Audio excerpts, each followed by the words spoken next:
We walk the footsteps of our fathers, the trailblazed by our mothers. They bought the land with their blood long ago, long ago. Aiel, Ogiers, and audiobooks, oh my.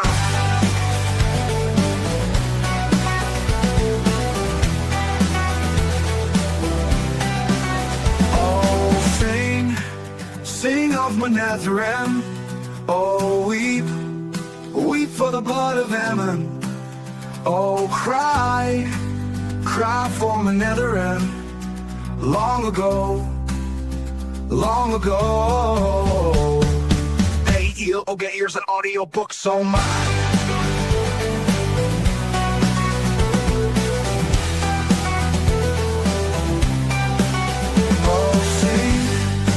Sing of my Netherem.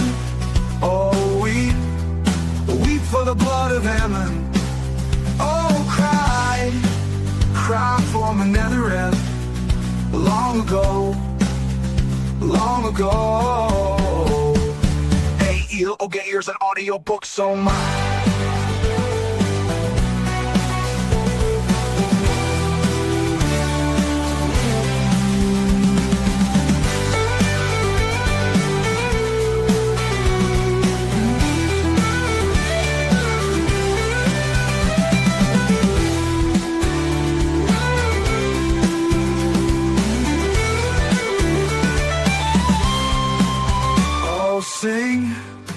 Sing of my Netherem. Oh, weep for the blood of Ammon. Oh, cry for my Netherem. Long ago, long ago. Aiel, Ogiers, and audiobooks, oh my.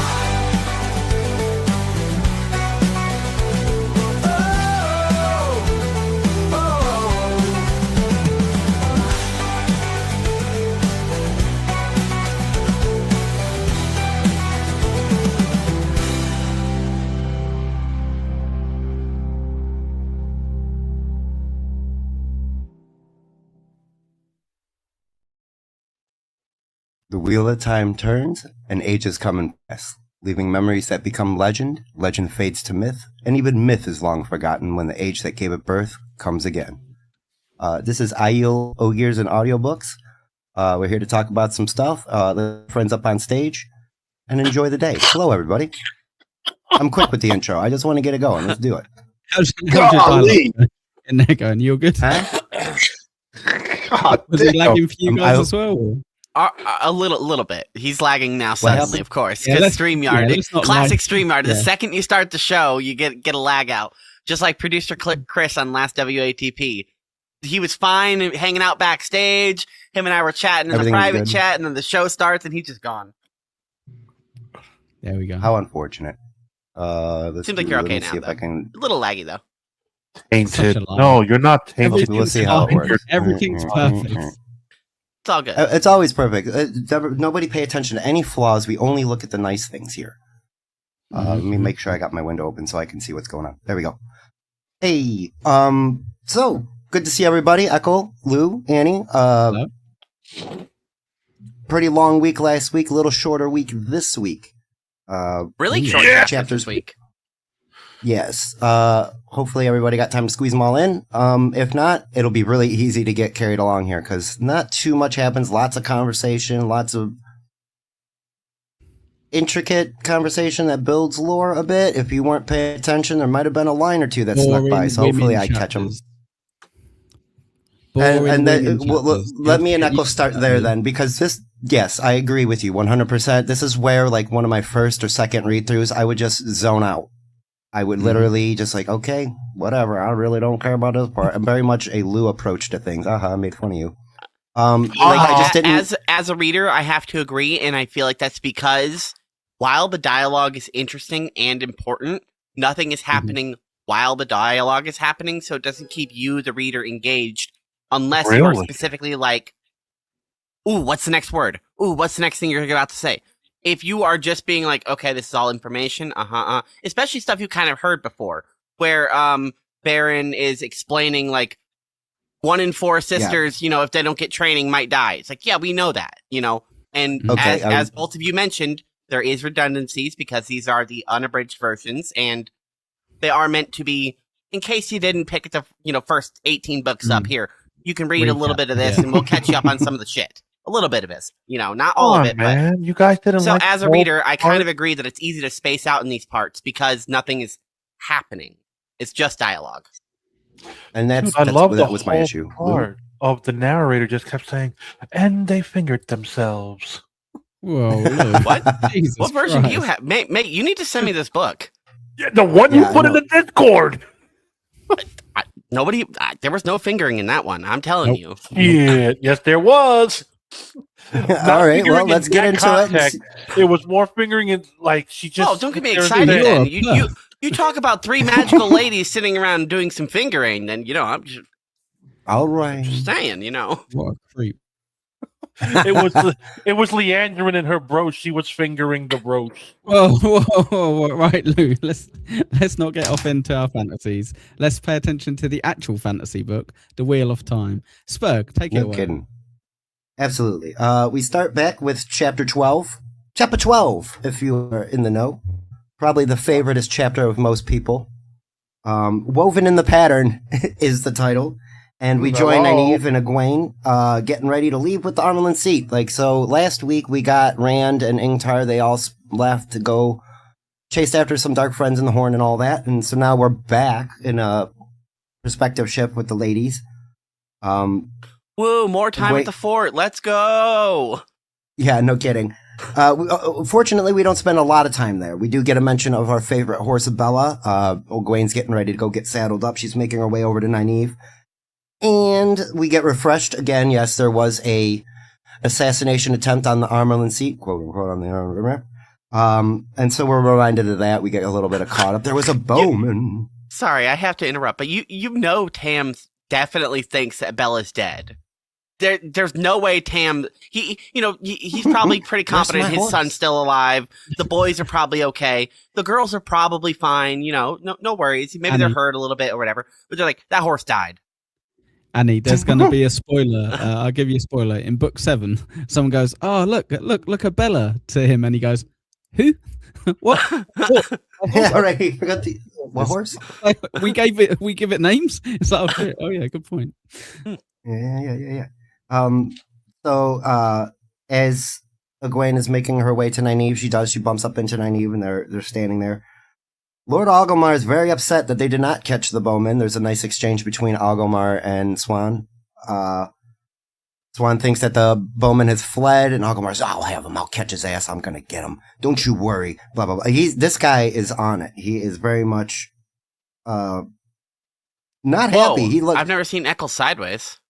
That was pretty crazy, wasn't it? That did distract me a little bit. I've never seen him do a dogs 180 like that. Fighting. Those 2 short, long dogs. I don't think you could do that again if you tried. Yeah, I can. Yeah. No. No, you were literally completely went sideways. Yes, that way. Yeah, it won't do it again. But completely and stationary. Yeah, because of the way the filter works, I don't think you can unless it glitches out. You were. Yeah, it was pretty neat. This is straight. You were sideways. We saw the back of your head, basically. IRL. Nice. Yes. You prickly bastard. Okay. Shut up, Lou. You're talking about fingering people that weren't even in the book a minute ago. Not in that context. You're like, focus. It wasn't in that context. It was just the word being said, and it was funny. Derailed. Swan Sanche thinks the bowman has fled. She sees Egwene and Nynaeve, and so Egwene bows because she doesn't know what to do. She just panics and curtsies to her. And Nynaeve stands there and stares her in the face because, Nynaeve's a pleasant person to be around, and that's exactly the response that she would give somebody of such prominent power. She sizes them up, basically. Like, Egwene makes a remark that, the Armelin seat is looking at Egwene and Nynaeve like they're tools to be used. Makes the comparison she's seen from the village, and it makes her uncomfortable and a bit nervous in a way. And this is where they all depart. They all make their way out. There's a huge procession. We get beautiful descriptions. bannermen, pikemen, soldiers, the nice palanquin being hauled out, blah, blah, blah, blah, blah. That's where you guys in the chat, you go listen to the book yourself. Everybody here knows what I'm talking about. And like Annie mentioned, it's easy to space out and dream away because that's the other half. It's not action. It's more environment. And you're just like daydreaming along with it. But then like conversation I like imagining the march of soldiers. Yes. It's a very cool procession, I think. So then they leave, and we get told that they're traveling, like, south and westward. We know that Rand and Ingtar left south and eastward, so they are basically splitting away, just for logistic purposes, for those who are interested. And Swan's pushing hard. She's riding the horses hard, the soldiers are running hard. Makes a mention that she's impressed that the soldiers can keep up as much as they are, that she's wearing their armor yet again, we get mentioned that. And that they start camp late in the evening. So we get a nice little glimpse into Aes Sedai life when they set up the camps. Each Aja is kind of off on their own. Like there's a tent for each faction of sister. Except for the Armelin herself and the Keeper, they have their own tent each off to the side. It is told to us that the Reds look kind of lonely because there's no dudes around. And that it's quite the opposite with the Green Sisters, who are staying up late chatting up the boys all night long. Is this the bit where the fingering comes in, Lou? I must have missed this part. I'm supposing so, because I also missed it. Egwene worries a bit about Rand as they travel on. She's, oh, Rand.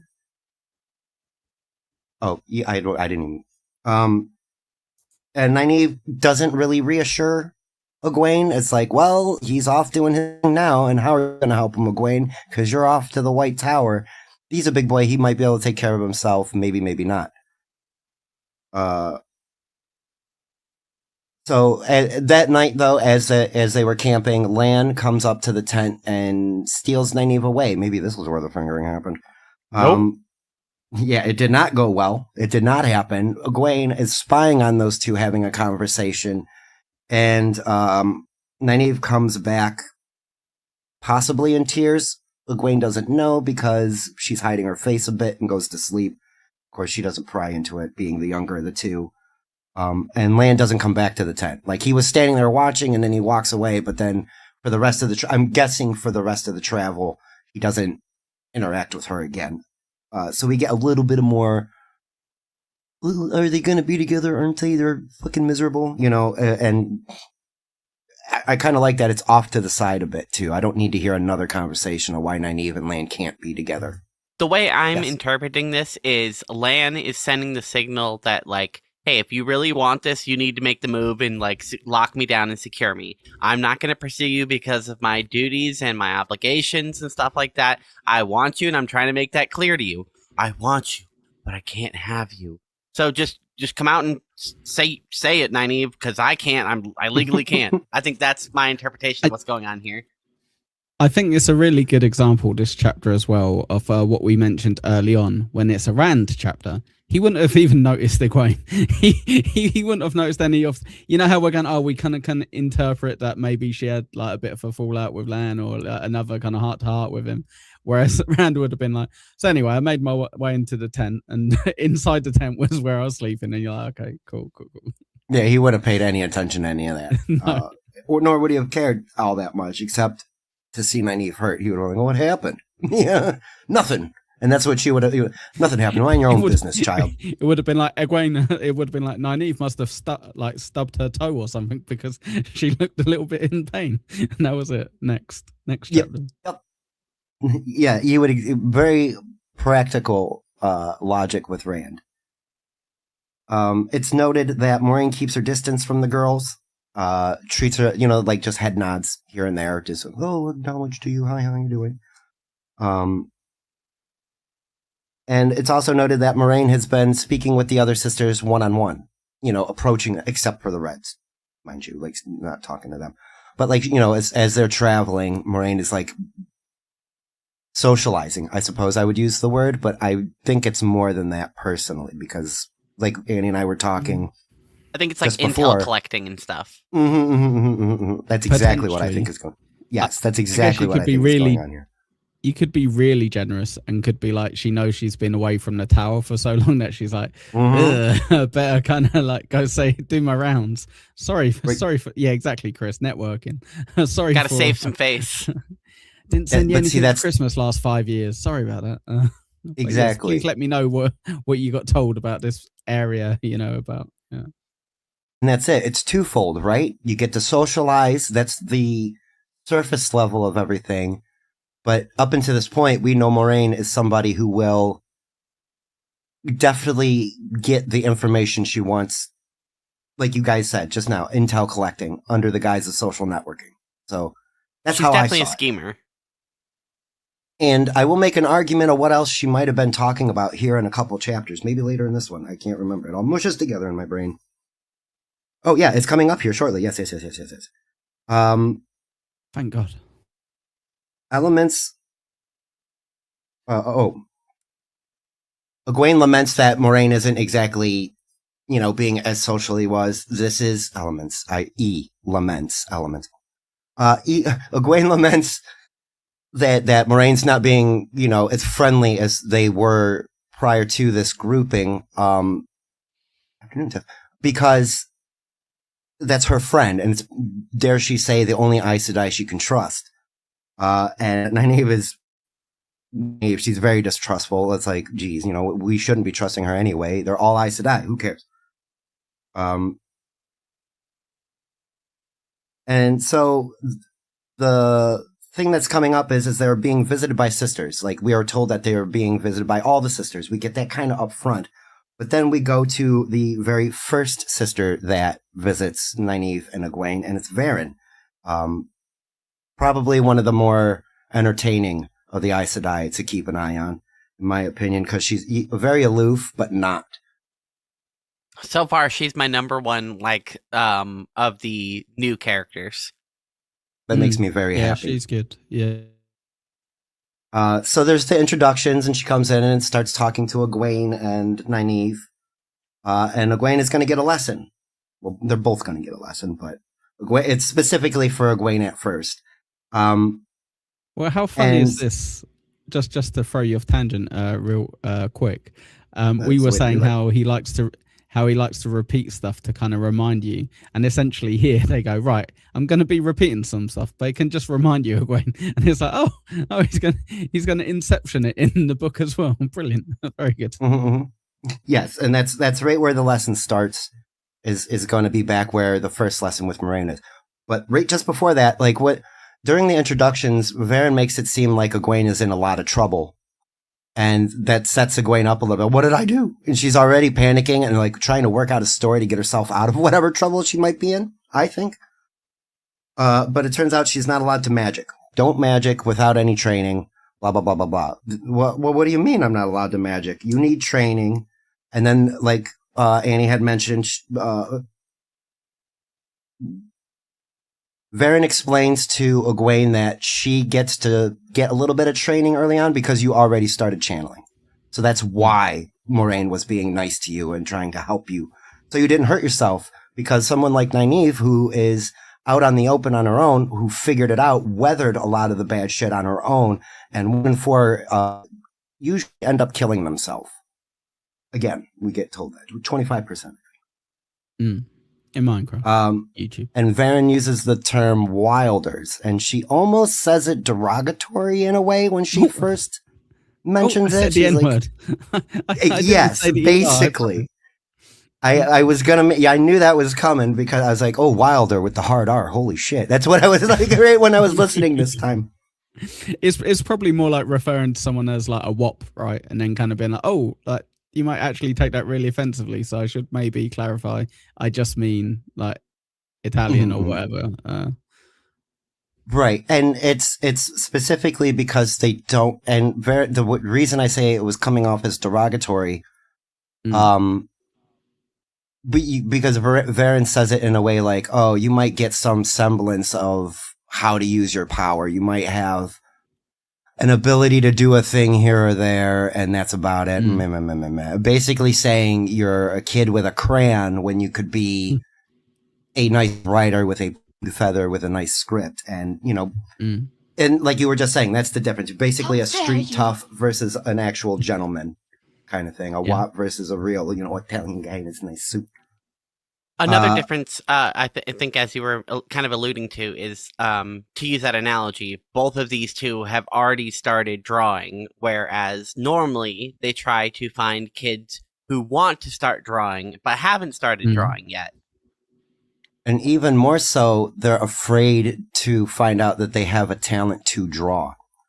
But isn't that funny with that analogy of the drawing though? It's like, oh yeah, no, it's really fun. I've kind of been like drawing these like pictures of a house, of Bella and all this stuff. And then it's like, no, I only let you do it because you already found the coloring book, but no more. And you're like, oh man.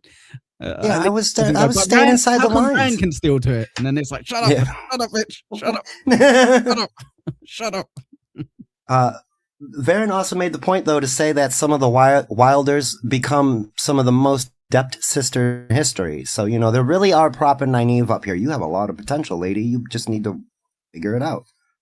And Varen also explains that Egwene is too headstrong. Most of the girls that show up to the White Tower need to be handheld, and that they're afraid to channel, and they don't know. You, on the other hand, want to set shit on fire. You're crazy, broad. Well, you need to be careful. Didn't Moraine explain this to you at all? Any of this? How it works? Nope, not a word. Varen, it's very dangerous. No. Yeah, very far too busy manipulating Rand, to be fair. And I think Egwene basically says that, and Nynaeve huffs, like, yeah, Moraine kind of had other shit on her plate, but, Nynaeve, like, whatever, fucking stealing my friends out of my hometown. That's what she's doing, it bitch.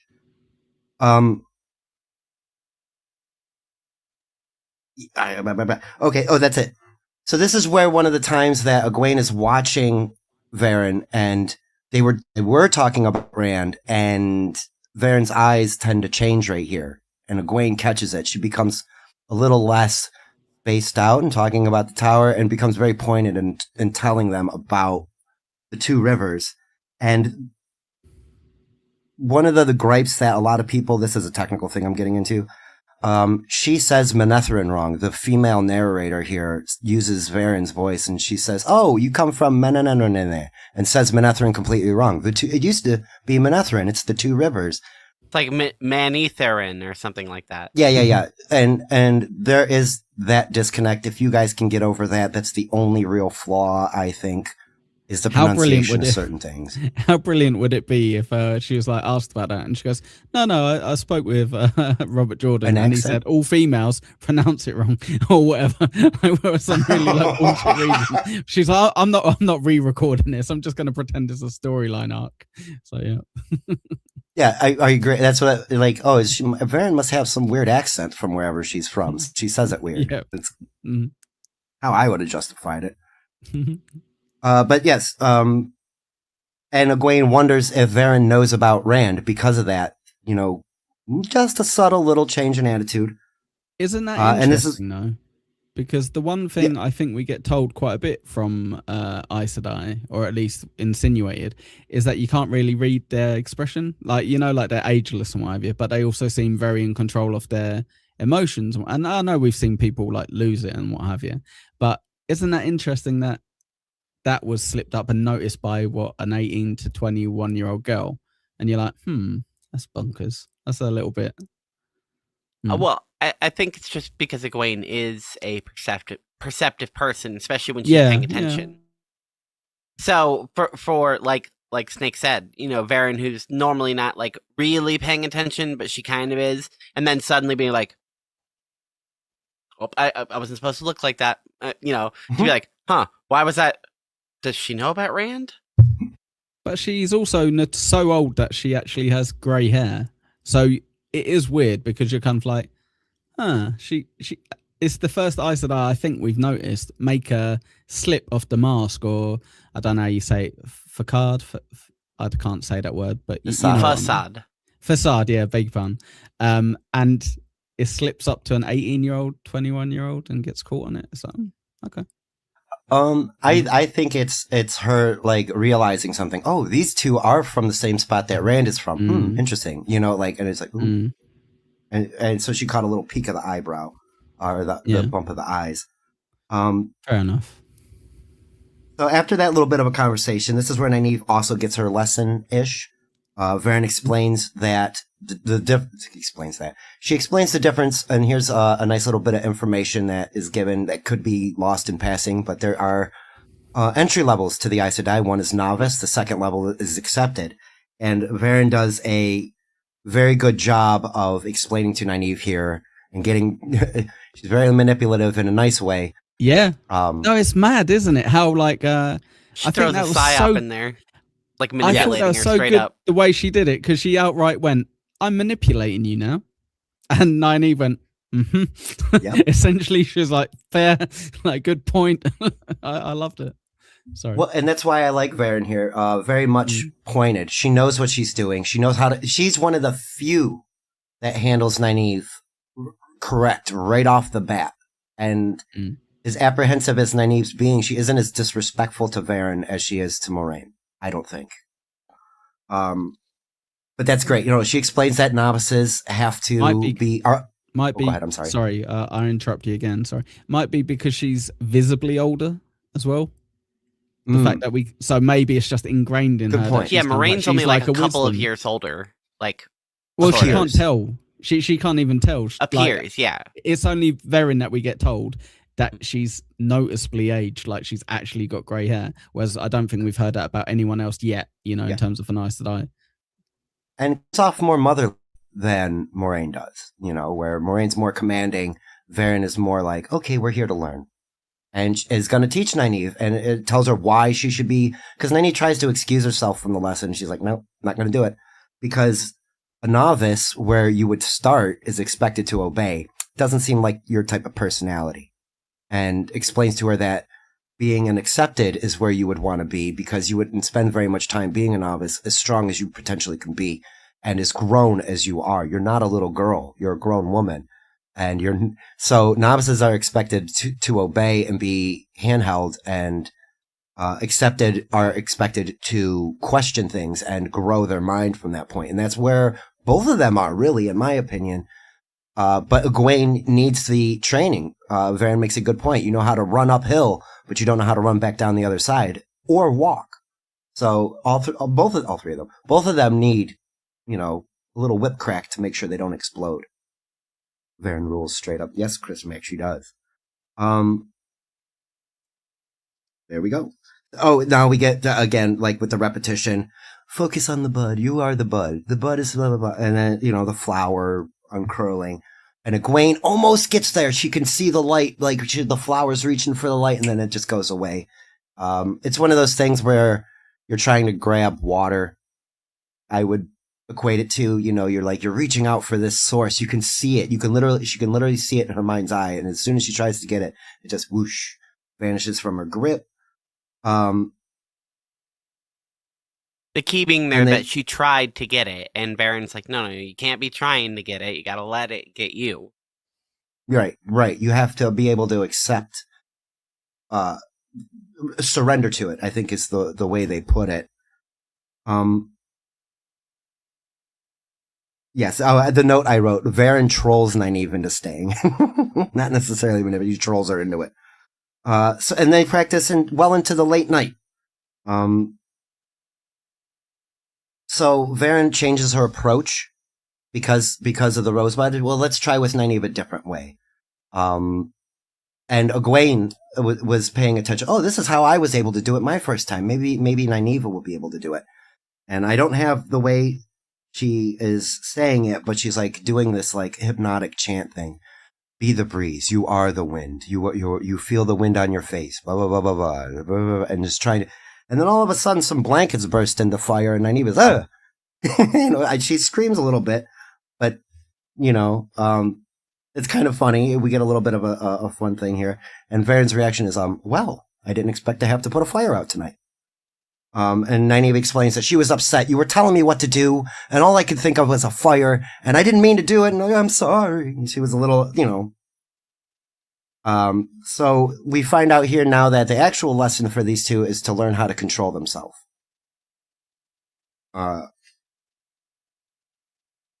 So, that's where Varen is like, you need to learn to control yourself. You need to be able to learn how to channel and everything else, because you can burn yourself out.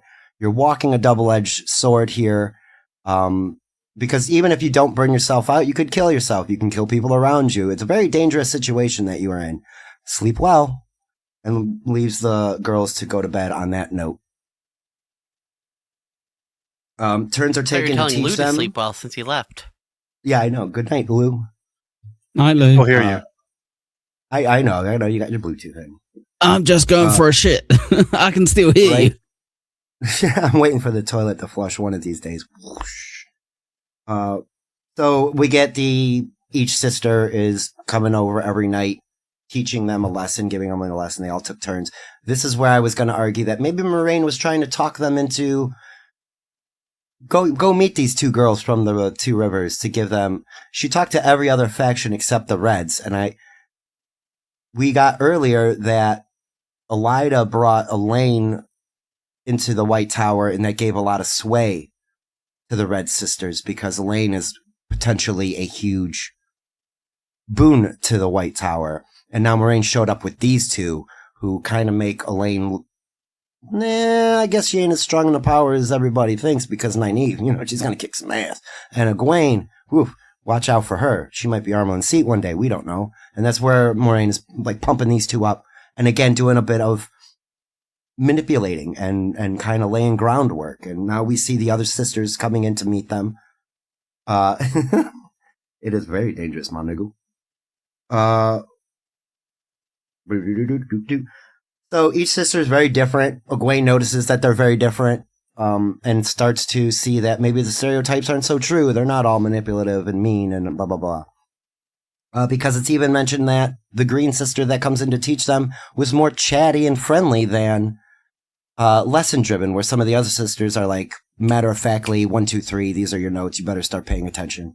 But the worst one to show up was Leandrin, speaking of Red Sisters. This bitch comes in and doesn't even bother teaching. She just starts asking after the boys, pretty much grills them until Nynaeve throws her out. So she wasn't even there to she was not going to help in any way, shape, or form. Also, should keep everybody suspicious about this fucking beesh. Oh, and it was Anaya, that who came in, was the green sister. I made a note to write her name there. It was very funny to me. Leandrin also makes a comment as she is leaving the tent after getting kicked out. You girls better, keep your wits about you. You're dangling your toes in deep waters now, and you ain't at home anymore. Basically threatens her, and is setting she's being a villain, in my opinion. So now the night kind of closes out. You get that little bit of montagey. Okay, they're learning a little bit, and then so Egwene goes to sleep, dreams of Rand, and it's a weird dream. It's not a typical dream. It wasn't like the other dreams that the boys were having. It's a little different, and it worries her. And so, what doesn't worry her? I know everything worries. It's very much a worry wart, as it were, if you will. They make their way to the River Aranon, just like our boys did. They're looking to cross the river, and it turns out that Egwene and Nynaeve will travel with the Aes Sedai on the Queen's ship or something. They keep calling it something. I can't remember. But Egwene is asking after Moraine. Where's Moraine at? And then, girl, Moraine's 2 days gone. I don't know where she went, but she is gone. She's gone, Varen's gone, and Leandrin, the mean sister, is also gone. Suspicious as shit to me. I don't know why they left, but Egwene is upset, and so am I. Because she wants to be able to explain her dream to somebody, and she can't. And so she tries to explain it to this woman, whom I don't remember her name, because it was just kind of in passing. That she saw Beelzebub. Well, we get a detailed explanation. She saw Beelzebub, eyes of flame and mouth. She saw Rand wrapped in a black Probably a cloak. coincidence. Yeah, just a coincidence. There was a weird woman who had skin like the moon, like real pale skin and beautiful blue eyes. Who's this? She's very dangerous, this person, whoever she is. And she knows that all this danger that she had in her dream is definitely pointed at Rand.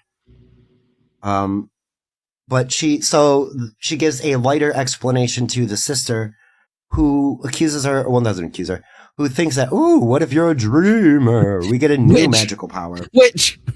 Yes, How right. do you know these things? Witch! It's like, wait, we all have magic. It's, oh yeah, shit, no, never mind. Yeah, good point. Maybe you're a dreamer. Right. Exactly. And it turns out there hasn't been a dreamer for almost 500 years. Wow, this is new. Old new thing. And it's very tightly linked to foretelling. And the sister here is like, ooh, a dreamer, blah, blah, blah. And makes a comment about sticking it to the Reds. Like the Red Sisters. The Red Sisters will be fucking pissed off about this one. So weird. It's like, that's in their mind. Faction wars. Yes, it's in their mind. So, it's being told to us here a little bit that they're supposed to be working towards the same goal, but we also see that they all have their own different avenue, which Lan did explain to us way back when. It's linked to foretelling, strongly linked to foretelling, the dreaming thing, because obviously Egwene's seen something that might potentially happen here. We don't know, but we know Rand is in danger. And the sister's like, yeah, it's 50-50. If you actually had a dream, you could just be missing your boyfriend. There's a lot of things going on right now. I love but you could be a dreamer. I love if she spoke to like Nynaeve or something about this, and she'd be like, right, well, since we've left Emmons Field, how many days has he not been in danger?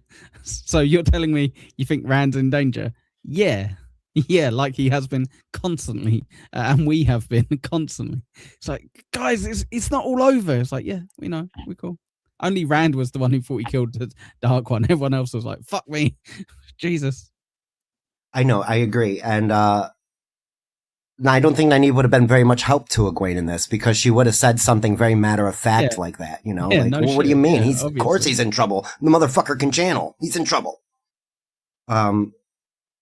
And Egwene does, she misses him. You better be safe, you wool-headed idiot. And I found that to be real nice, but that's where we end the chapter. She's getting onto the boat, and they're getting ready to head down the River Aranon to Tar Valon, back to the White Tower. There's also mentioned, we're going to have to channel the winds again. So, and we know that that's going to fuck shit up for the farmers and everybody. It's the River Mora.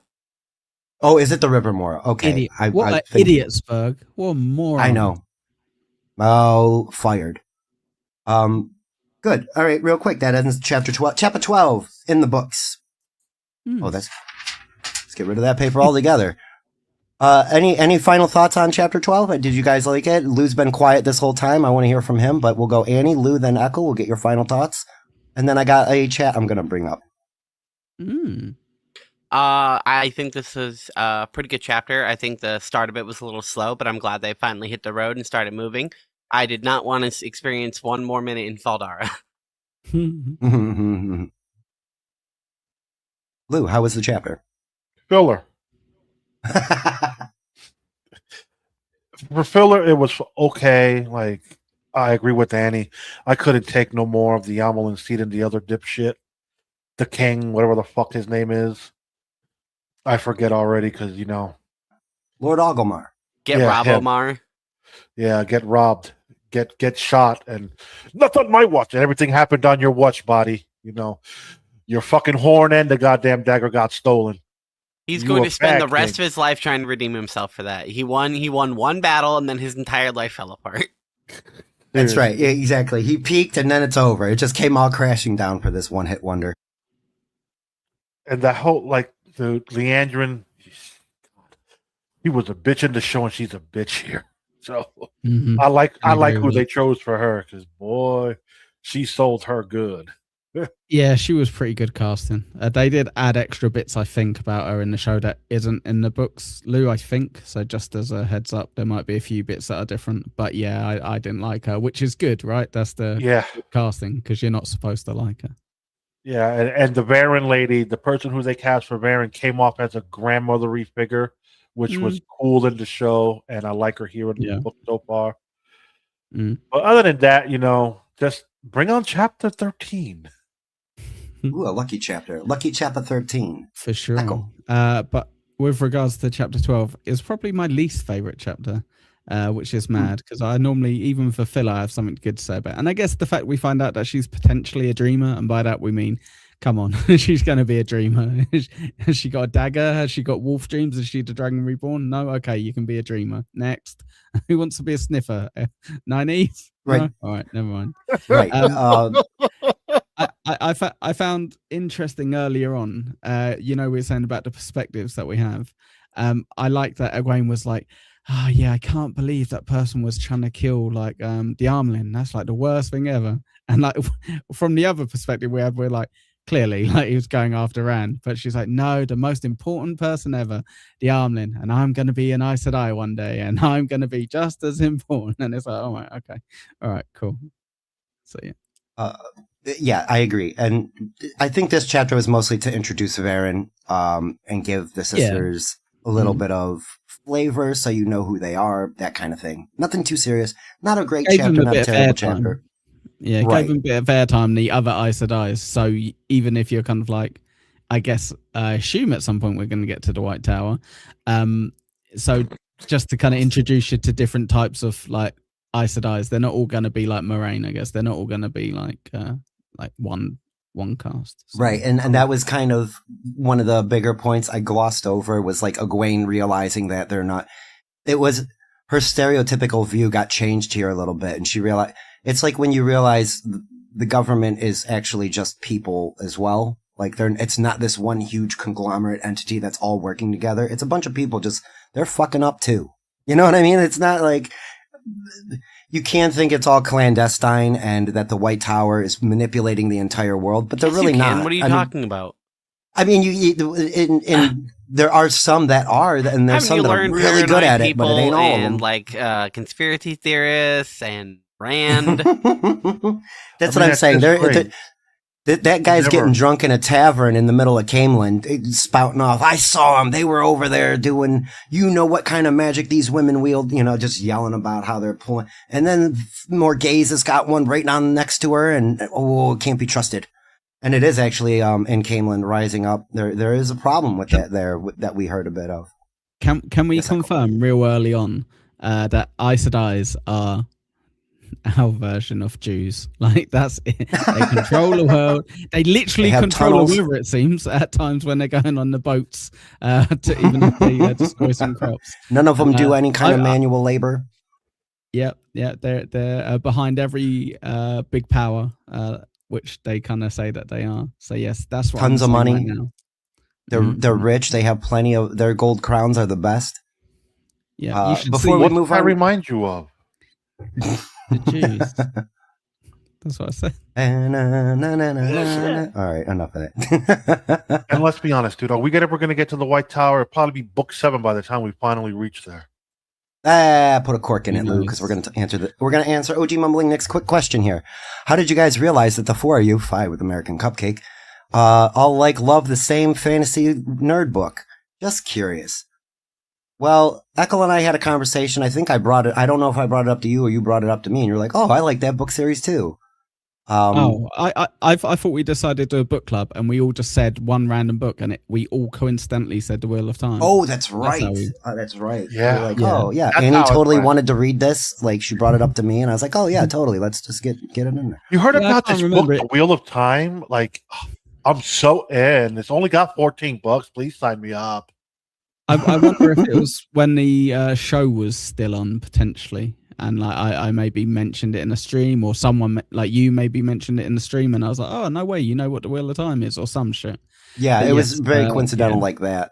Mm. And then, Ekul and I just decided to do this, and I was like, I want to drag Annie into it because of other lore that you like and written, actually. Not that this is a 1-to-1 to your fantasy world, Annie, but and then Lou is a show guy, and Cupcake is a book listener, like not just this, but like he's a very big Stephen King fan, and he likes lore and all of that. Just unfortunately, he has a day job. Can't make him quit it yet.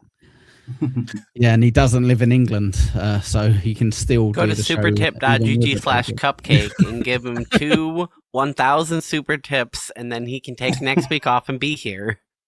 Oh yes, But we the week won't that be we're here not going next to be here. week. That week that we're not going to be here is when Cupcake can Prank. come in. But yeah, it was just very coincidental.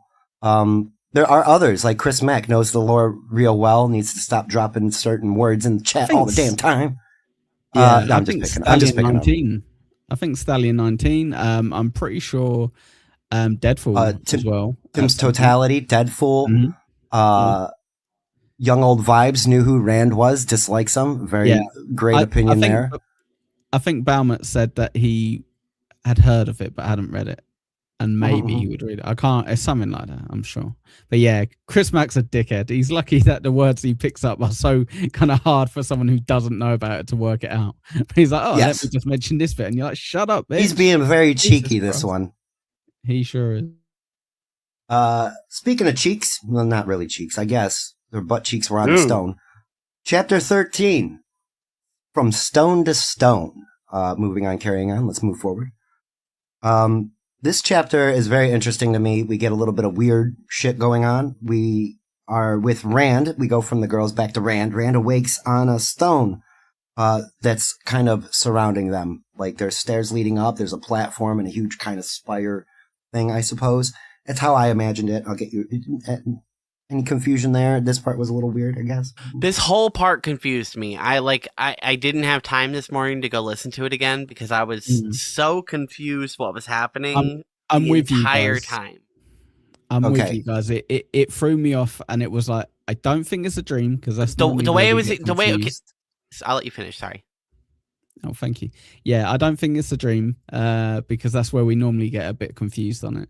But I maybe we're going to be overly generous and say that it's deliberate because we're seeing it through Rand's perspective. Hello, Corndiff.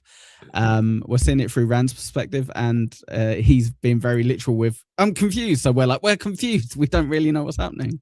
But yeah, it wasn't very clear. I kind of tied it back to Egwene's dream from the previous chapter. Oh, okay. I didn't even think of that. That's the only way, because like you said, this chapter opens up in such a weird way. Like, even he's like, am I dreaming? Like, how did we get here? Laurel, wake up! Like, the way he starts hollering at him. Am I dreaming? Tell me I'm dreaming. Like, it was... Yes. Well, the first thing he notices is that everybody except him and Huron and Loyal are gone. The horses that they were riding are there, but everybody else is gone. And the way that the last chapter with Rand closed out, it was him sleeping next to Huron and Loyal. Matt was right. I'm sleeping way the fuck over there because you're going to do some shit. And turns out he kind of did, apparently. Spot on. Good observation by Matt being like, can you not sleep near us? Very good. Very good. And I know, and Perrin was being a smartass. You should be sleeping cheek by jowl, you dummy. And Huron is very shook. For all we know, the entire rest of the world is over now. This is the only thing left in existence. For all we know. That's what I mean. They don't know what happened. And for him to see that, and the world description is a little weird too. It's like we're being told it's pale, it feels washed out, watercolors, that kind of thing. Hit the like button for the corn. But Loyal sees the full stone. When they were falling asleep, it was just a stone that was kind of into the ground. Like it was all worn away and destroyed and all of that. You know, like Loyal made a point to mention, oh, there's some carvings on this stone. I wonder what it was. And then they go to bed. And then they wake up here. He says, I think I know about this. And we get a bit of a description. The stairs are 7 colors. And Rand makes the observation, 7 Ajas, 7 colors in the stairs. It's pretty gay rainbowy. And Huron's like, the Aes Sedai wouldn't do this to us. You can't be blaming them. I just made an observation, bro. I didn't. The Aes Sedai wouldn't hurt us. I promise you. Follow the rainbow. Skittles. Yeah, exactly. So we get an explanation from Loyal. He saw a picture of this stone in a remnant of a book that was an old book. Even by Ogier standards, it was an old book. And there was a nice quote in there that I did write it down this time because I didn't want to fuck it up. From stone to stone run the lines of if. And there's another word I missed, but the words it runs between the lines of if run good. between the worlds that might be. There we go. I screwed it up anyway. Thank God love I wrote this down. 1 second. Can't read my own writing. It's called a bitch. It's a bitch. No, a bit. Shh. That's what I said. But like, so, from stone to stone, the lines of if run between all the worlds. So it's kind of, you can surmise what that means. Take it what you mean it for, I think. And there was only a few pages that were written on it. And, Loyal makes a mention that the Aes Sedai used to use them in the Age of Legends, and that they think Rand realizes he channeled in his sleep. He's kind of like, oh shit, Aes Sedai used it in the Age of Legends. I can channel back when men can channel. I channeled myself. Can someone change my sheets for me? I channeled myself. Yes, this is basically what he did. He ruined it for everybody. So Rand is like, well, what is going on here? What was it for? That kind of thing. And Rand is, internally is like, man, I put everybody here. I did this to them. Oh, geez. Loyal explains multiverse a bit, but how it's contradictory. It's very not clear at all of how this stone works. And if it's like a shadow of the actual pattern, or if it's just another whole nother world, they're not sure, or, and he starts to explain, like, if an Aes Sedai turns right down one road and left down another, blah, blah, blah, basically if you flip a coin here. String theory. Yeah, yes. So, hearing this, it worries Huron even more. They're all worried. Rand is actually doing a good job of hiding it a bit here. Huron asks, Lord Rand, you can get me back, right? I got a wife and kid at home. I mean, at least if I die here, you can take my body back to my wife and kid. You're going to get me back, right? It's going to be good, right? I love that he negotiates. I love that he negotiates it down to you tell her, right? You like pass on the message. Essentially, he's like, you'll get me home safe. Well, you get my body home safe. Well, you'll pass it on. You might mention it in passing. Can you just tell anyone that I died? Can you send a letter, maybe a flower or something, please, to let her know? But he's looking at Rand. He looks to Rand to be the leader, and Loyal here does kind of a bit as well. Lord Rand, you got him into this. That's Rand. You got him into it. So Rand does kind of reassure here, by my house and honor, I will get you home. Oh boy. Rand feels guilty for even saying it. And then, thank you, Lord Rand. Honored to serve you. He's like, stop calling me. He can't. He's like, yeah, by my farm, you idiot. I don't even have anything worth swearing on. But yeah. Well, he does say that it's a shepherd's house and a shepherd's farm, or a shepherd's honor, but it'll have to do in place of a lord. Thank you, Lord Rand. Honored to serve. Stop calling me Lord. He doesn't say it. No more bowing. As you command, Lord Rand. So no more bowing and scraping from here, apparently. So Rand does try to do something here. He approaches the stone and is kind of staring at it, but we know he's trying to get into the void. I made a note to say that he's being forced to lead here, and it's not even by his choice. He literally woke up somewhere else and is given these two. I'm breaking this here because I want your opinion. He's given Huron, a guy who looks at Rand like he's king shit, and Loyal, who has some good knowledge. He's now in charge of probably the two most easiest people he can be in charge of. What do you guys think of that? The pattern just dealing him pocket aces, basically, to give Rand some training. Sounds about right. And he's still going to complain about it. He's still going to be miserable. And he's still going to make the whole thing unenjoyable for himself and me, the reader. Yes, Lou? Yeah. Yeah. Yeah. He's But being a bitch. again, I don't. From my perspective, I don't think he's the one that got them there. Okay. Well, Hmm. it's you Interesting. chuckle, Ekul, but Yeah, I there do is a chuckle, bit of an bitch. there is a bit of an argument that could be made, and it'll happen in a few chapters. Oh, But okay. you and I both know. Ekul, how do you think about that? Him getting Huron and Yeah. Loyal, the two easiest followers he can lead. Yeah, very interesting. I didn't even consider that because he's got the two people who are probably not lowest status, but in terms of like, you know, they're friendly with him, but they're not his friends, so they don't know him from back home. Loyal's not even the same fucking like species as him. So yeah, he has kind of been playing it on easy mode. Just it's like, right, start getting used to stop telling people not to call you Lord, okay, you can tell him to stop bowing, but blah blah blah. Interesting catch, Sperg. I didn't really even consider that. But that's a very good point. And I'm gonna go feed my dogs. Be back in a bit. Okay. I was just like he said, it was just something I had picked up this time. I was like, wait a minute, the pattern was forcing him to lead here. He kind of didn't do this on purpose, but it was told to us in this chapter as he was falling asleep. He was imagining being surrounded in the void, which, back to the book, he is doing here. He surrounds himself into the void. He feeds his fear into the void. He's trying to channel. He almost gets there. He reaches through this oily slick of taint to get to the power. It's almost in his hands, and then it shatters. And whatever happens here hurts his head so bad. It gives him a headache. I also feel that the description was very good. If you guys caught it, I'm not expecting like a word for word remembrance, but we got like the opposite end of the girls learning how to channel the rosebud, blah, blah, blah, the flow of the wind, blah, blah, blah, versus Rand trying to teach himself here. He doesn't have any guidance. He's just doing it.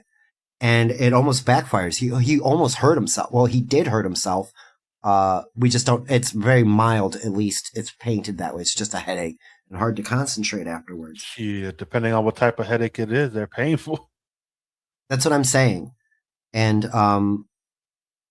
you can give yourself a stroke, maybe, as far as we know, that kind of thing. What happens when you cause a brain bleed and you go retarded? And Rand, go ahead. I'm sorry, Lou. Sorry for cutting you, but this is why I feel he's not the one that got them there. Like, he's not supposed to be able to channel on a whim, but he can't even channel when he really needs to channel. Like, yeah, you dream, but every time you dream, Yeah, so it seems like an accident. Not even an accident, because there's just, I can't, like I said, this is not even comparable to the show, nothing. So this is just all like me on a whim. I just feel off of what Egwene said the previous chapter and what's going on here is like, she sat, if I remember correctly, she's saying she saw a shadowy figure standing over him. So you can kind of correlate that to what the fuck, waking up in this particular spot, you're like, yo, hold up. And how everybody was like that one night that I was blowing off, oh, child, you're a dream seer, but yeah, maybe not. Like, so again, it's just one of those. And then I'm looking forward to finding out. I know what you're saying, Lou. I know exactly what you're saying. I see, without saying too much, I know exactly what you're talking about. There was something in that Egwene's dream that could potentially be what you're saying. And I'll point it out later when we get to it. Sure. I do like that. I like that though. And that doesn't come from the show, Ekul. You know what I mean? He's using the book. Yeah, no, very, very. Yeah, I'm not shitting on him. It's absolutely fine. I find it really interesting though, because we're told from Rand he's supposed to be the Dragon Reborn. Yeah, he's a male channeler. Male channelers are more strong than female channelers. Okay, in general, apparently, and he's the strongest of the men ever. Essentially. So he's accidentally, I think from this, we're supposed to interpret that he's doing something that's quite impressive. accidentally. So I get what you're saying, Lou, that you're looking at it on a different angle, but I think we're supposed to look at it in a literal sense, like most people anyway, and kind of go, shit, okay, so he's kind of going through what Egwene and Nynaeve or whatever are going through just without a teacher. And, you know, whilst his powers are maybe going from, you know how Egwene's are really weak at the moment, but they're like, the more you learn, the stronger you'll get because you've got loads of potential. He's probably going through the same, but at an accelerated rate and at a more dangerous rate because he's going to be the most powerful ever kind of thing. But yeah. And the male half of the source, A, has that slick that is corrupting it, and it's a very different style of power. It's, you know, it like, not to do it all again, but like the airbender thing, you know, you got the men that channel earth and fire are stronger in those two, and the women are stronger in water and air. But both have their purpose and are equal in strength in their own, but in different ways, you know, so. Rand says it's worth a try. At least he was trying. But to Loyal and Huron, it doesn't look like he did anything except stand there with his eyes closed. And that, you know, puzzles Loyal a little bit. He's like trying to, you know, I think Loyal is almost working it out. But like Chris Mack mentions, though, duty weighs on Rand. He couldn't channel him out of there. He was trying to together, blah, blah, blah. He was really trying to do it, but it didn't work out. And so now he's upset with himself because he can't. But Huron mentions to Rand that he can still smell them. It's very faint and pale, just like the rest of the world to them.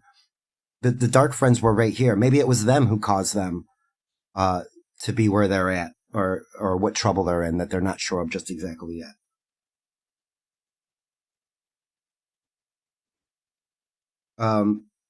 Rand is definitely afraid to channel, but they are going to pursue the Dark Friends. Huron smells them that they headed south. Mm-hmm. He sends the dog sniffer to go find a path. Rand, yes, and Rand kind of defers to Loyal a little bit here, asks him what he thinks about all of this, where they're at, what's going on, because Loyal mentioned the multiverse. Loyal knows there's somewhere else, like in a what-if world. Rand is kind of accepting of that, and Huron is just staying away from it, in my opinion. As far as, like, where are we? What are we doing? This world is giving me the vibes of a Star Wars episode called The World Between Worlds. It's an animated one in Rebels, but it totally feels like it. And that's kind of what we were painted the picture of before with that quote that I screwed up. It's a line that runs in between worlds. It's a what if. Mm-hmm. And, you know, is a what if world an actual real world, or is it a shadow world? You know, so it's kind of interesting that we get some weird, like Annie mentioned, some quantum physics in a fantasy book. You know what I mean? It's like, is this a real thing or isn't it a thing? I don't know. We don't know. But yes, Chris, we know. You said the multiverse. Yeah, apologies, Chris. We might cover stuff that you're typing in chat whilst we review the book. Chris. Chris has become one of my favorite chatters, not just because of here, but watching him in the chat and some of the other shows. Like him and Young O Vibes kill me. Loyal tells Rand that the stones are even older than the Age of Legends. The Aes Sedai that were using them in the Age of Legends wrote down that they were even older than the Age of Legends. So this is basically like finding out that, you know, the Egyptian pharaohs were using the pyramids for magic, but it turns out those pyramids were even older than the Egyptian pharaohs who were using them for magic. You know what I mean? Like that's kind of... You mean the truth? Yes, exactly. The actual history of the world. Go read Grant Hancock, The Hands of the Gods. Go digest all the hours of Joe Rogan speculating on alternative history. Oh, God, how we had unicorns and dragons, and nobody can change my mind. I'll give you the unicorns. I won't give you the dragons. Either, you know, unicorns would be easier to hide. Rand asks, how is this possible? And he uses good logic here. Rand uses pretty good logic to convince Loyal, because Loyal is suspect that only people who can channel knew how to use the stones. And Rand is saying that there must be another way, and his logic is that, you know, well, if they were made before the Aes Sedai could use them when they were channeling, maybe the people who were using them before that had a different way, and just the Aes Sedai only figured it out.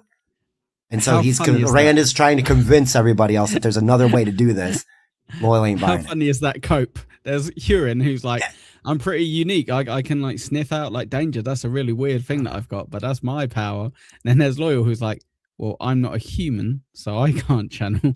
And then there's Rand, and Rand's like, yeah, go figure. Like, it's not none of us free, right? It can't be any of us free. And it's like, well, the only other human knows it's not him. So you might as well just be like, oh, yeah, Dragon Reborn, everyone. Dragon Reborn. Let's get us out of here. I'll save you. And that's the neat part about this chapter, because Loyal we're told he's like a younger child, but he's kind of putting this together slowly. So I don't think he's as young as people think. I think he just operates like his sense of time is way wider than ours. Oh no. And he ran away. She got scared of Loyal and had to go. Yes. No, this happened the other day too. Stupid Spectrum. Another way. Loyal is very doubtful that there's another way. He's pretty sure that there's channeling going on. It's noted here that in this pale world that the sun is very faint. It's still there. There's no animals.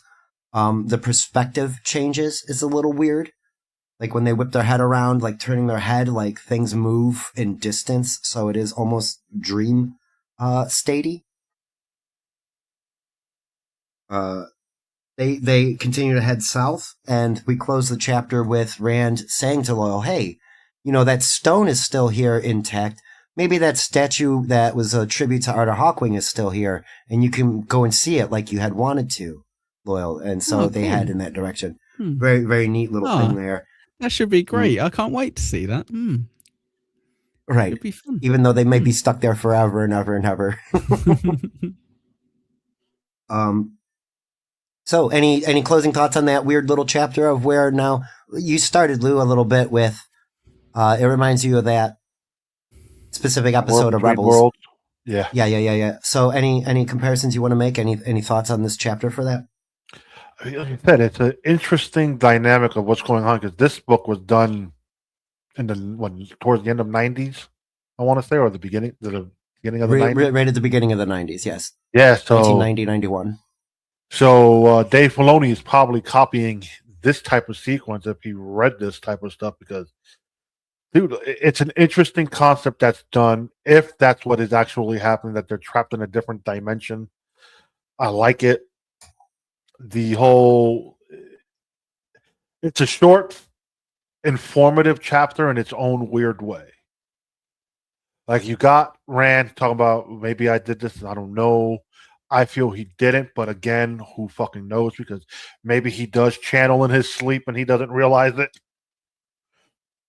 So there's that. And Matt was right. Let me sleep 20 yards away from you, buddy. Yep. Yes. Yep, Matt was right. Very much. Mm-hmm. I wonder what Annie thinks about that chapter, if she heard all of what we were saying. No. Why don't I say what I thought of that chapter instead? Whilst it all gets sorted. We have tech problems. That's fine. For sure. No internet problems. I'm on my hotspot now. Thank you so much. Classic, Of course. Gotta be done. What were your thoughts on that chapter, Annie? Anything extra you'd like to add? I definitely need to go and listen to it again, because I was from the beginning to the end super confused on what the fuck was happening. So interesting. I don't know, because I'm confused. So if the chapter was deliberately confusing, great job. With 10 out of 10, brilliant. I agree it was confusing, and I think I'm being maybe overly generous by saying, well, Rand was confused, so he wants us to feel confused, because that might get him out of a lot of tough spots. He's like, well, Rand thought is bad writing, so he had to put bad writing in his chapter. You're like, okay, yeah. that's understandable. But yeah, I like it, but I I think I only liked this chapter because I knew we would talk about it, and we've had a breakdown, and you've been able to go over it in a bit more detail. And people like Lou put his opinion across, which was quite a good one. I didn't even consider, and it made me kind of go, no, I think this. But by itself, it's very short, and short and confusing is maybe even more confusing because you don't really have enough time to kind of get your head around it. So yeah, interesting.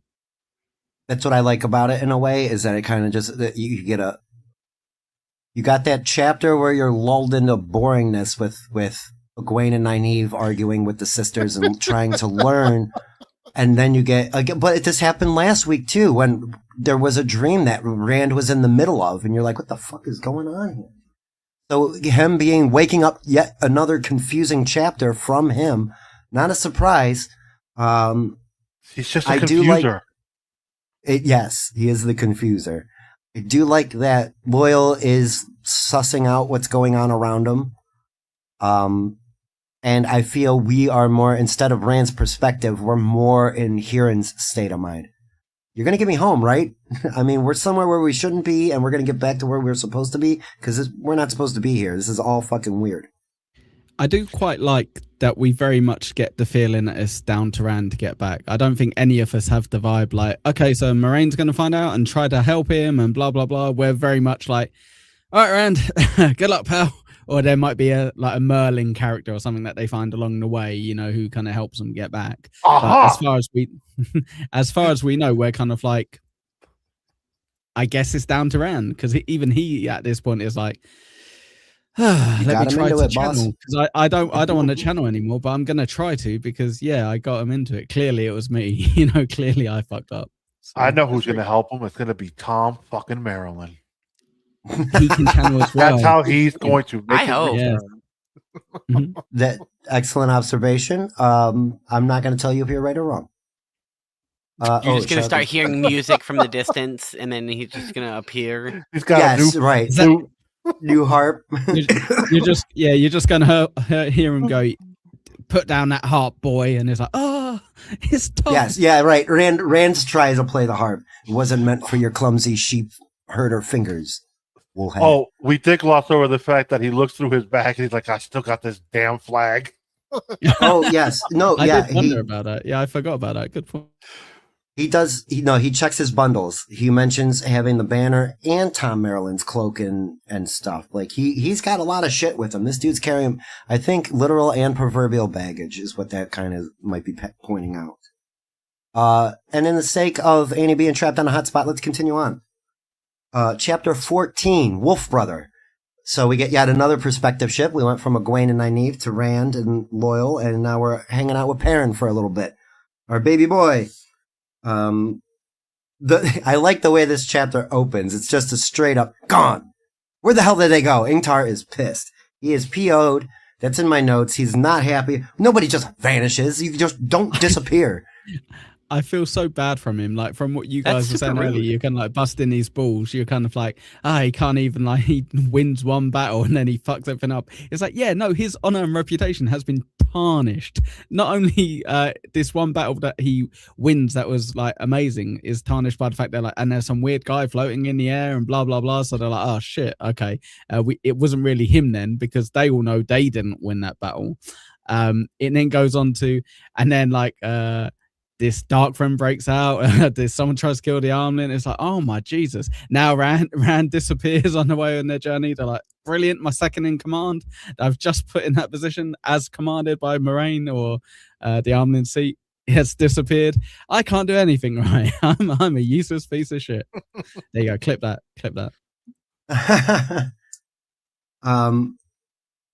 Uno mentions to Ingtar that there's no tracks. What do you mean there's no tracks? No, there's always tracks. And Uno's character gets brought up a little bit more here. Like, we get to hear his language. Flamin' bloody flamin' horses. And anywho, while Ingtar and Uno are trying to suss out, where did they go?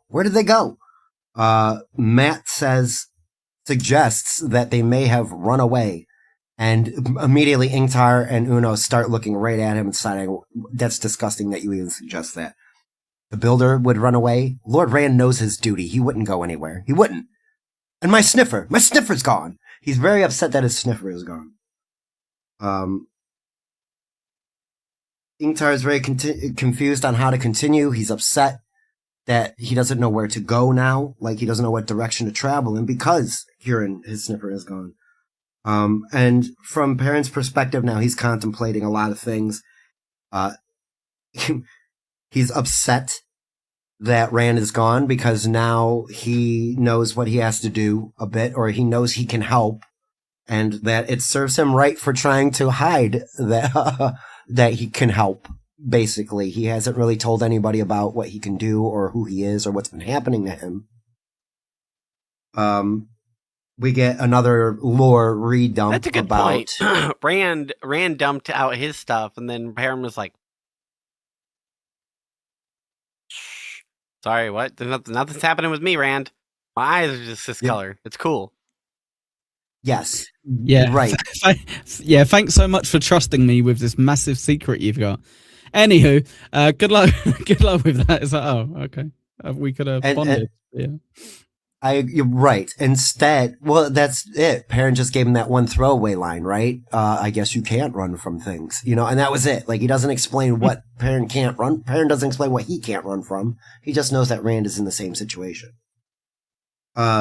Which is what we just got, basically, you know, all that wolf stuff that he can, you know, talk to them. And yeah, and this is a situation where he actually reaches out to the wolves, and he can feel them, and it works just like he thought.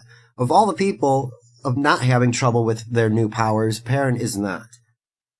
And in fact, when he gets a response in return, he realizes that he can translate now their thoughts and images and sense into words that he understands.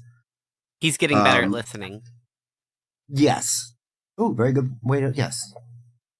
The wolves ask him straight up, two legs that can speak to us. We've heard of this before. Are you Longtooth? And they send the name to Perrin, and it's this beautiful description. Another reason why you want to listen to the audiobooks is just to hear weird, nice stuff like that, because I think that the wolf naming system is fantastic. I know it's flowery and verbose, but I enjoy it.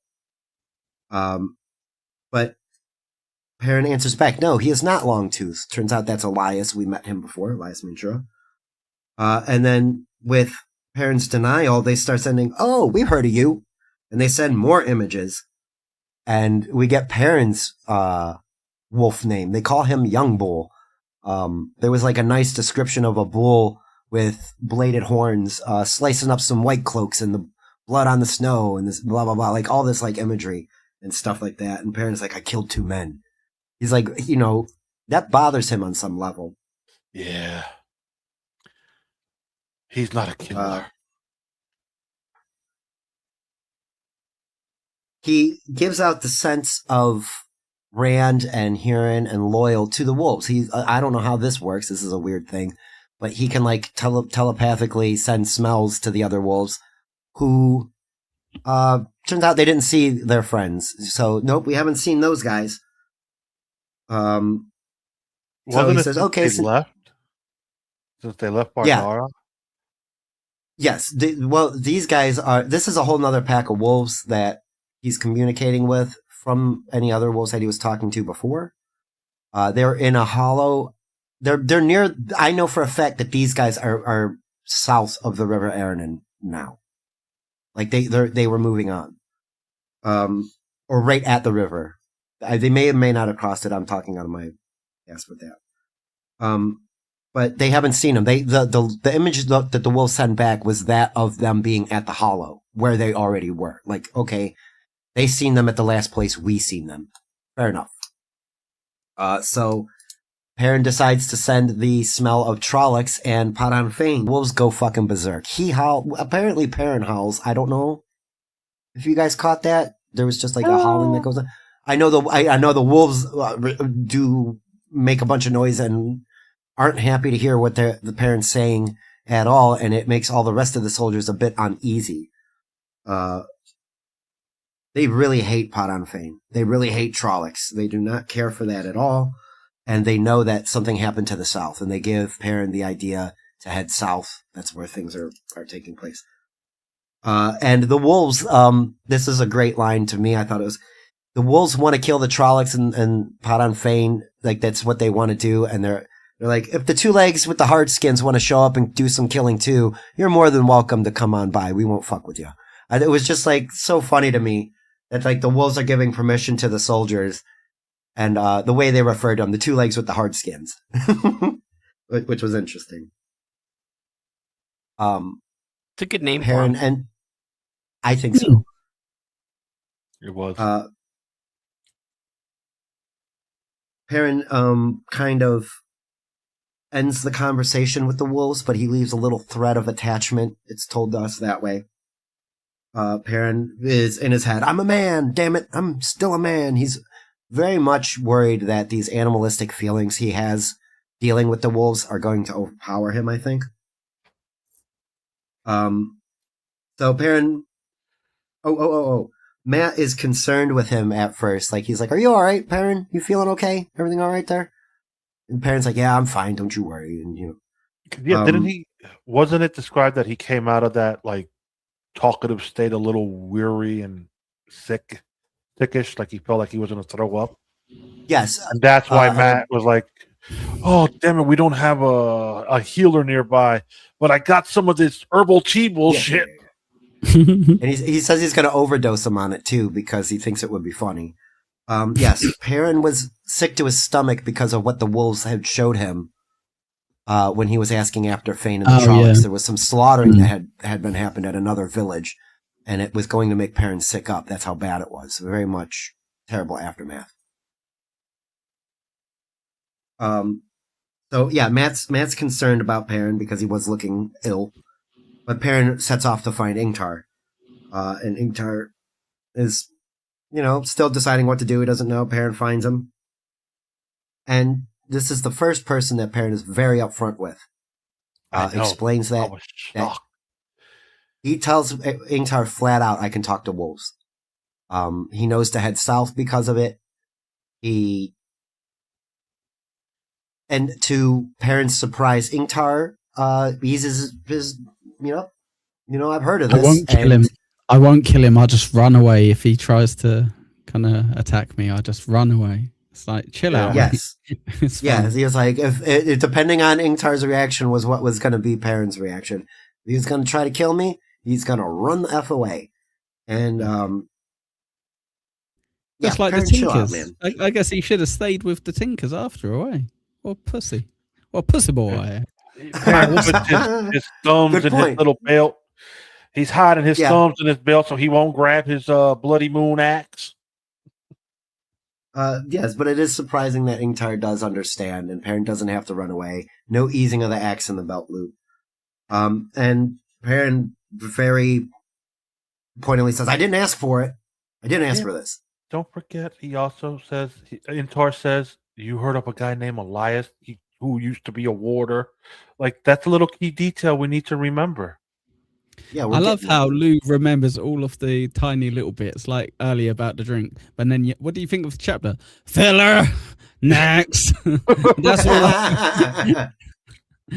Yes, I know. That's funny. Before we get to that line, Ingtar says that wolves are good luck to the people in the Borderlands. They do help out killing Shadow Spawn there. They know that the wolf, where it's very different with the White Cloaks. They don't like wolves. They think wolves are akin to Shadow Spawn. So, very different perspectives depending on where you are in the world. Even though the wolves are good luck. Well, yeah, wolves cause some people a lot of trouble. It depends on how hungry they are, right?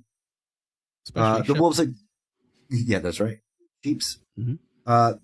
The wolves are good luck, but we're going to keep it hush-hush from the soldiers because some of them might not be able to handle that. And this is where Perrin becomes the reluctant sniffer. And Ingtar does... He's like, have you heard of Elias? And he's like, I know him. And... Ingtar explains that it would probably be easier on the rest of the soldiers had they not said anything about the wolves to them. They're easy with the sniffer stuff, so we'll just tell them that you have the same ability that Huron does. Some of the soldiers seen you wrinkling your nose back at the village, and they're making jokes behind your back about your delicate nose. So this should go over pretty well. Which I also thought was funny, that soldiers are paying attention to these backwoods boys, and they're looking to rip on them at any chance they get, which is great. Okay. Ingtar says, "Regulators, mount up." That's it. Mount up. Ingtar's determined. Matt's a ball buster. A sniffer, you? And he's busting Perrin's chops the entire time until Uno confirms it. They are heading south, and Uno picks up on tracks, exactly like Ingtar said that he would. So, Ingtar's not a dummy. I really like this guy. Even though he's in charge here and he's not exactly the best leader, he's doing pretty decent. Perrin is too good a person, as if he didn't immediately go, "Oh, where's my dagger? Oh, where's my dagger, Matt? Oh, I'm gonna die if I don't have my dagger. Little bitch, leave me alone with my. If I'm a sniffer, I'm a sniffer. Leave me be, bitch." Yeah, I know, and that's it. And Matt's indignancy here is great because it also we get a line from him here coming up. We get more wolf lore here dropped in a little bit. How the wolves work and their pack leaders, and how they kill and they like to hunt certain animals, and how they eat, and they hate fades, they hate Trollocs, they are 100% against Shadow Spawn, and they don't really typically eat people because, well, they taste bad. Go figure. So Perrin is trying to figure out how to get these guys to go towards this village to go see what happened there, without being too overt, because he can actually see buzzards off in the distance. The wolves tell him about the buzzards as well, eating some carrion. Just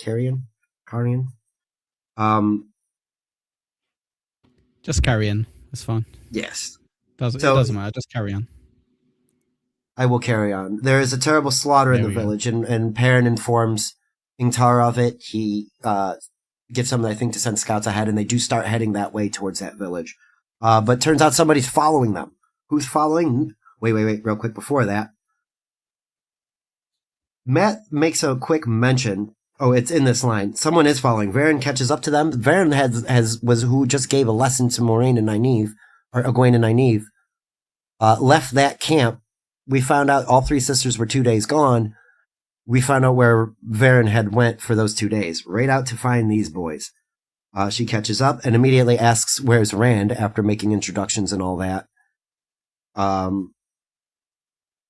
And also outs the sniffer, because Ingtar explains that Rand has disappeared along with Loyal and his sniffer and Huron, but Varen is the one that calls him out for being a sniffer, and Ingtar's surprised. "How'd you know about that? You think you can hide everything from us, Aes Sedai?" Wink, wink. And it is noted that Matt does miss Rand. He's like, I do wonder where Rand is. Is he going to come back? Because it was a quick throwaway line too. I think, it was just like, oh, I wonder where Rand did go. Is he going to be okay? And because of the one other quick mention, oh, you stuck around to hang out with me because of the dagger. So I think Rand, there is just like with the Nynaeve land thing, just slight little tugs at they have a better relationship. We're supposed to do some of the lifting there. And then we're just about done with the chapter. Ingtar adds Varen to the party. It's a very odd situation, and Varen is puzzled because she doesn't know how this happened. There's no tracks. She believes Ingtar and what they say. Matt and Perrin are standing there, and they both know that Varen... I didn't get the chance to finish this chapter, so how did Varen catch up with Ingtar? It's not told to us exactly. She was just riding a horse. So imagine them leaving... Like an hour in total. I woke up at 10. I only had an hour and 15 minutes to finish all 3 chapters. Look, what happened was... Sleep. Life. What had happened was... What had happened you was... You guys are so unorganized, honest to God. I know it. Thank you. What had happened, my internet was fucking up and was fucking with my audiobook. There you go. Thank you for the excuse, Lou. So Matt, that's what I was doing. You don't need internet when it's downloaded on your computer. It's downloaded on my computer. Now you're being presumptuous. Well, you uploaded it from your computer to Discord. No, I uploaded it straight from Google Drive to Discord. Yeah, Draggy and you guys with your logistics. No, you're right. You're right. Play the outro. No, God, I'm about to just cut it off completely. Just cold close. So Matt and Perrin knows that Varen is after Rand. They're very suspicious of that. They don't like her for it. They know that she was sent there. So they, Annie, to answer your question, they both left Faldara right around the same time, within hours of each other.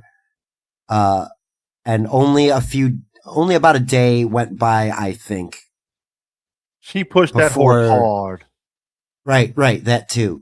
So she traveled in the cross distance between, like, a upside down V from where they left Faldara. One procession went one way, the other one went the other, and Varen made a beeline straight across that.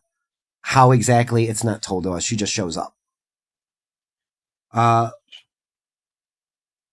Is that because she got confirmation from Egwene about Rand? But she already knew directly from Moraine. Varen says Moraine sent her there to help Ingtar with the Hunt of the Horn. That's the reason that she got there. That we are given that she's there. We know why she's there. She's there because of Rand. And Perrin, the last note I have is Perrin says, stay there. Oh, Rand, wherever Rand is, Rand should be gone because Varen just showed up and the boys are realizing that she is there to keep an eye on.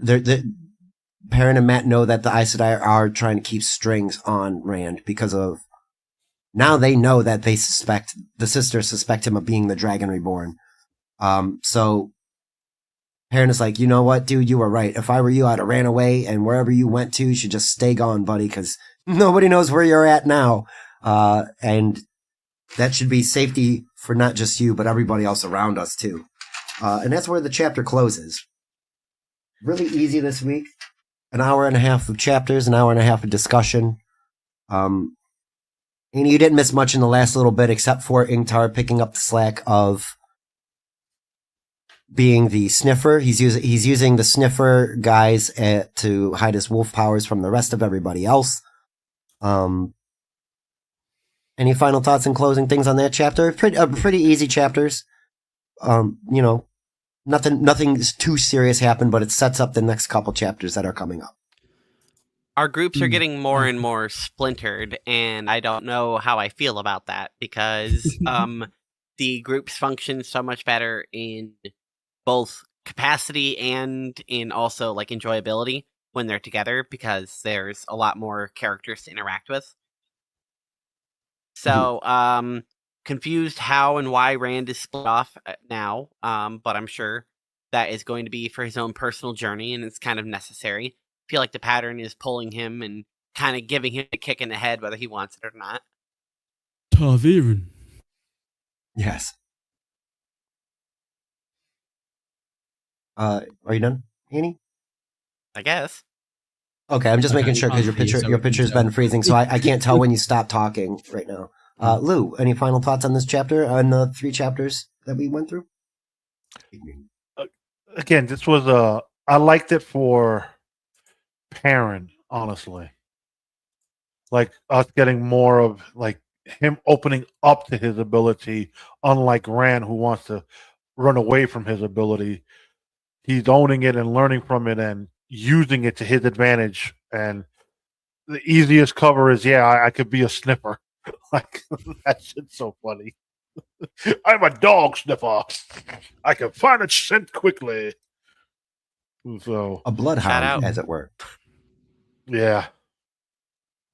But yeah, that, like I said, sucks that I won't be here next week, so we're taking a week off, but I fucking hate these breaks because I like to keep going. It keeps building momentum for us. Oh, it happens. It's fine. Yeah, realistically, with that chapter, sure, I liked it because it's Perrin, but I'm biased. Perrin's great. His chapters are the ones I look forward to.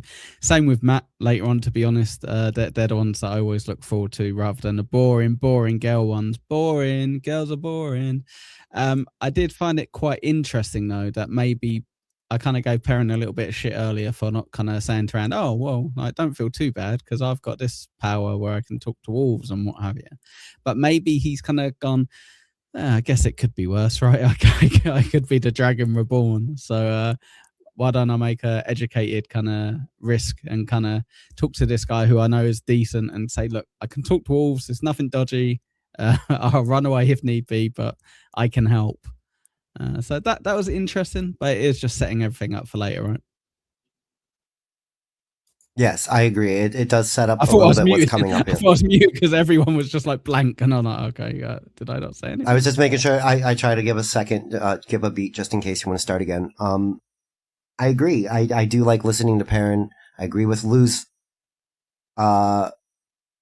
assessment that Perrin is being much more mature than Rand here, even if being deceptive to kind of soften who he is and what's going on. He finally opened up and told somebody about his state of being. Yeah, and did he get laughed at? He stepped up. Yeah, he stepped up where he knew he needed to, and he's like, "All right, look, I'll deal with the consequences. I'm expecting negative, but I'm hoping for the best." And Guy's like, "All right, cool. Let's move on. Thanks for letting me know. That's helpful." Well, and Varen made the point. Oh, you lose your sniffer, and another one appears right here, just out of nowhere. How convenient. And that's more or less like Annie said. The pattern is pushing and pulling people. It's not necessarily them. That's probably the biggest overarching thing in this entire book series. These characters do not have a choice. It's just how their ability to either embrace it or run from it plays out is what we're getting. You know, Rand is the Dragon Reborn. We know it. He's got the banner. He's got everything riding for him to be the Dragon Reborn. No, I'm not. I'm just a shepherd. I just want to go back home with my dad. And then, you know, Perrin is like, fuck, man, I can't go back home now either because shit's changing for me. And Matt is the most immature one yet still. He just wants to gamble and carouse. And yeah, he's the one who doesn't want to go home. He's like, oh, fuck that shit. Boring. All right, let's go to Las Vegas. I mean, Camelin, right. Or whatever, whatever the equivalent is. Yeah. And the funny thing is, they haven't even told him he's dying. Good question. So he's just living life like nothing. Well, good point. I don't think they did mention to him that if they don't recover the dagger, that he is going to die. I don't know. That wasn't told. You don't tell someone that they're going to die. You don't. You don't tell them. You just tell them, hey, your dagger was stolen. Go get it. Just. I don't think so. They didn't tell them. Oh, I think nice catch. They're going to do a Matchroom Fest where everyone's going to get invited to Vegas. No one's going to turn up apart from Dave Sarah, but it's going to be good. It's going to be good. Speaking of, that's another person who knows the book series pretty well. Who? Oh, yeah, you said. I can't get him. Rip Pulper. Oh. I tried to get him to come and hang out in the chat and stuff, but there's other reasons that he doesn't want to. So, anywho, thank you guys for joining. I think we'll do plugs and get the heck out of here. Call it a little bit of an early day. Maybe take a nap if you didn't sleep well. No, everybody here has a good schedule, but me. I love you guys. Thank you for joining. Thanks, Chris Mack and everybody else in the chat. Mr. Blue Sky, Shades Cal stopped in. Corn Diff, a big celebrity. Get back to streaming. I want to see more Lego builds. Come on, man. And hopefully everybody else that stopped in, Tip Wash and whoever, I can try to remember. I can't do roll call off the top of my head. I love you guys equally, I promise. Yes, Young Old Vibes was here early on, lunch break. Mm-hmm. Don't forget Light Blinded. Light Blinded Fool. Another one.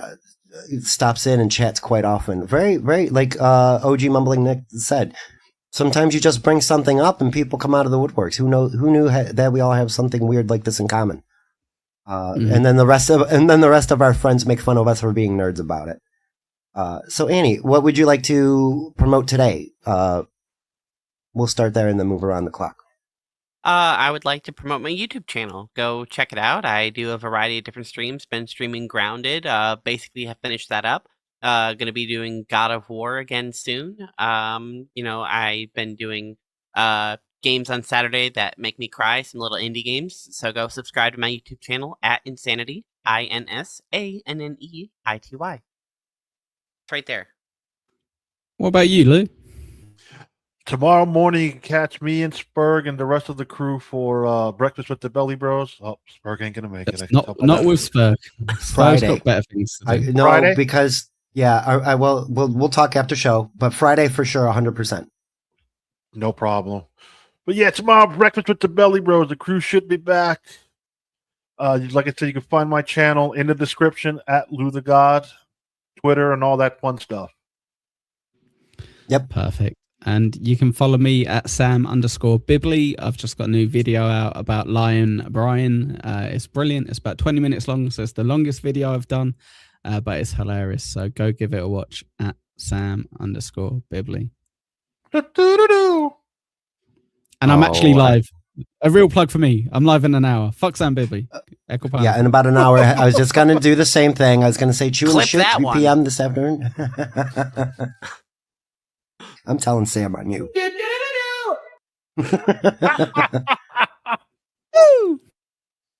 Everybody, I love it that everybody finishes it up with the woo. You have to. All right, it's gang. the knock knock thing, right? It's knock knock knock knock, and someone's got to go knock knock at the end. Mhm. Yes, exactly. It's a response. We all get Ray DeVito'd in this one. Well then. Oh, I'm all right. Now we're getting too far into the dabble deep end. We got to get out of here before everybody goes crazy. The tanker. Yes. Love you guys. Thanks for joining. We will not see you next week, but we will be back the week after, bright-eyed and bushy-tailed with more Wheel of Time. Now I'm going to hit N1, N2, and everybody wave. Yay! Do the thing. We wear the footsteps of our fathers, the trail blazed by our mothers. They bought the land with their blood, long ago, long ago. Aiel, Ogiers, and audiobooks. Oh my. Oh, sing of Manetheret. Oh, we for the blood of Emma.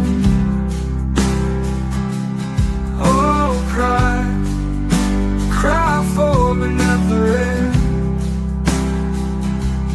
Long ago, long ago. Aiel, Ogiers, and audiobooks. Oh my.